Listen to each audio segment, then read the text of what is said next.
विधानसभा चुनाव से पहले शिवराज ने मानी हार, सीएम वाला बंगला खाली करेंगे। शिवराज ने बंगले को खाली करना किया शुरू। कांग्रेस ने कहा आ गया एमपी का एग्जिट पोल।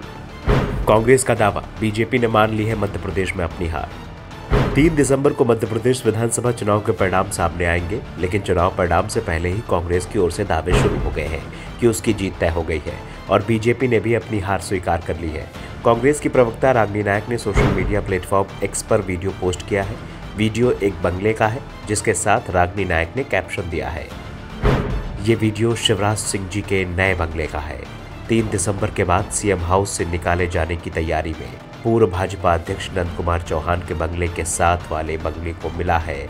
शिवराज जी ने नया घर तैयार कर लिया है। मतदान से ठीक पहले कंस्ट्रक्शन कंप्लीट, यही एग्जिट पोल सबसे सटीक। कांग्रेस का दावा है कि शिवराज सिंह चौहान हार मान चुके हैं। उन्होंने स्वीकार कर लिया है 3 दिसंबर के बाद वो सीएम नहीं रहेंगे।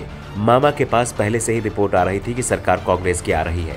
आईबी की रिपोर्ट पहले उन्हें बता चुकी थी कि इस बार बीजेपी को बड़ी हार मिलेगी। बीजेपी हाईकमान को इस बात का एहसास हो चुका था कि जनता शिवराज सिंह चौहान को हटाने वाली है और इसी के चलते शिवराज के नाम पर बीजेपी ने भी चुनाव नहीं लड़ा। सीएम पद के 1 दर्जन दावेदारों को चुनाव मैदान में उतार दिया। साफ है, बीजेपी हाईकमान को ही शिवराज सिंह चौहान पर भरोसा नहीं था और शिवराज सिंह चौहान जनता और हाईकमान का मैसेज साफ साफ समझ चुके हैं।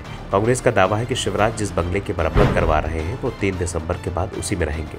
वैसे दावा ये भी किया जा रहा है कि बीजेपी हाईकमान ने शिवराज सिंह चौहान को सीधे सीधे संदेश पहले ही भेज दिया था कि अब वो नए विकल्प पर विचार कर रहे हैं। यानी सरकार बनती भी है तो शिवराज सिंह चौहान सीएम नहीं बनाए जाएंगे, उनकी जगह पर किसी और को राज्य की कमान सौंपी जाएगी। शिवराज को केंद्र की राजनीति में लाया जा सकता है। इसके संकेत इसी बात से मिल गए थे कि शिवराज सिंह चौहान का नाम उम्मीदवारों की पहली लिस्ट में भी घोषित नहीं किया गया था, जबकि पहले जब भी शिवराज ने विधानसभा चुनाव लड़ा उनका नाम पहली लिस्ट में आ जाता था, लेकिन इस बार उनका नाम चौथी सूची में आया था। तभी से कहा जा रहा था कि शिवराज सिंह चौहान को शायद इस बार पार्टी सीएम पद नहीं देगी, भले ही शिवराज चुनाव में कितनी भी मेहनत करें। वैसे ये बात भी सही है कि चुनाव में सबसे ज्यादा मेहनत शिवराज सिंह चौहान ने ही की। उन्होंने चुनाव प्रचार थमने से कुछ देर पहले तक रैली की। चुनाव का ऐलान होने से लेकर प्रचार अभियान थमने तक शिवराज सिंह चौहान ने 165 रैलियां की।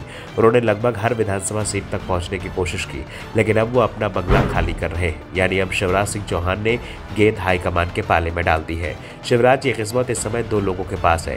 पहला मध्य प्रदेश की जनता, जिसे शिवराज के 17 साल के कार्यकाल पर वोट देना है, और दूसरा बीजेपी हाईकमान। सरकार अगर बीजेपी की बनती है तो वो तय करेगा कि सीएम पद किसे देना है।